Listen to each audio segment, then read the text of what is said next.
Jigsaw has updated the Redesign Axial Edition. He's made some more bug fixes. It's all the way up to 1.52. The 1.52 fixes a game-breaking bug for the Power Bomb Challenge. So if you were trying that, you definitely want to update it. And there have been multiple bug fixes from the original release and some edits otherwise up to what is now 1.52. So maybe if there were some things you may not have liked in the earlier patches, maybe give it a try now. He's definitely changed quite a bit, and it might be worth taking some time and looking into. Room of the Week for December is up, and there are 4 entries. First being Gohan, and as you can see, he's got quite a colorful criteria entry here with mushrooms, the sky, the rocks. Very, very colorful and interesting. The next one is Jiffy, who also uses criteria, but he goes for a more old base look, kind of broken down. The next one is Vismond, who uses the Norfair, some very vibrant palette, and some bubbles going on there. Always good to see bubbles. And finally, we have Terrence, who's using a custom tile set from GF Kinnan. Not many people have been using this. It is public, but there are plenty of custom tile sets on the main site, so take a look. Maybe mix and match and come up with some fun stuff yourself. But those are the rooms that are entered for this month, so be sure to get your vote in before the month ends.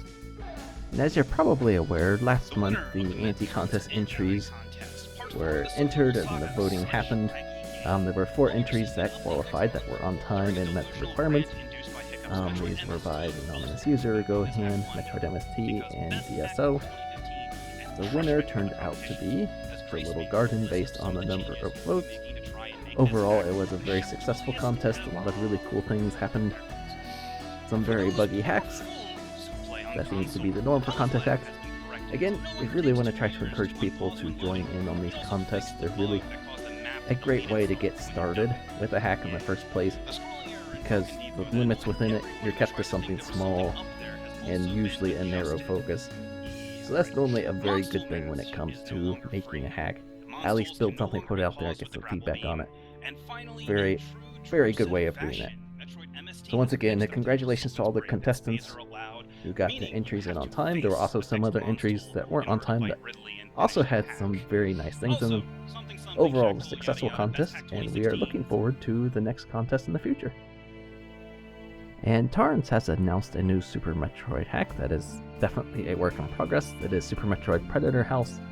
This is very, very early in development, but he felt the need to make a topic, maybe to help keep him motivated to working on it. But for whatever reason, there's a topic for it now. He's showing off a few rooms. You can tell by the percentages he has in the first post there. Not much has been done. This is really just started. Very brand new. But he's got some rooms to show off. There were some nice bubbles in the first room. Got a nice Castlevania tile set, I believe, going on in the second room. And the third room there is his Room of the Week entry. But this is another work in progress to look forward to sometime in the future. Again, very early, so this is a ways off. Just keep that in mind. And another new hack to mention is Super Metroid Blackhawk. This is also in the early stages of development. This one is by Jigsaw. He's got some very interesting tile set. Not much really in the first post. He does have about 10-minute trailer of sorts showing off like the early footage of gameplay. Skip ahead in here. You can see he's got some very interesting tiles. The doors are still a little garish compared to the rest of it, but I'd say it's probably an improvement over the previous hack. But it's definitely got some interesting tile work going on here. I'm not really sure what game these tiles are from. They look familiar, but I don't know where they're from. You might. In any case, it's another hack. It's a work in progress. Again, this one's also early in development, so this one will be a few years off. Couple to few. But it is also something else to look forward to. We're seeing a lot of hacks pop up, so that's a good thing. We also want to take a moment to remind the people who use MetroidConstruction and find it useful that we do have the beta site still. It is definitely a work in progress. And one thing I want to point out here is we had a few more hacks released for the anti-contest. Only one of those has been posted to the main site. There are none in the queue.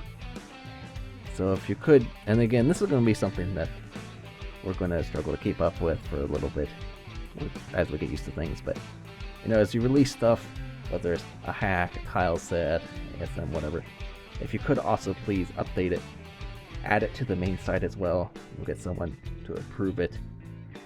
And also the reviews on the hacks. It's not just providing content in the forms of ASM or whatever, but there's also reviews you can do. You can also review certain patches or whatever. You can review pretty much anything in there. So just keep that in mind, and provide anything you can. It would be most appreciated. And that's all the news for the past month. So thanks for tuning in. We're going to leave it off with something a little special tonight. We've got new music for Rogue Dawn, which is Grimlock's Nestroid hack. This music was made by Optimon. He's got quite a few different tracks. I'll put little brief snippets in here. You can listen to them.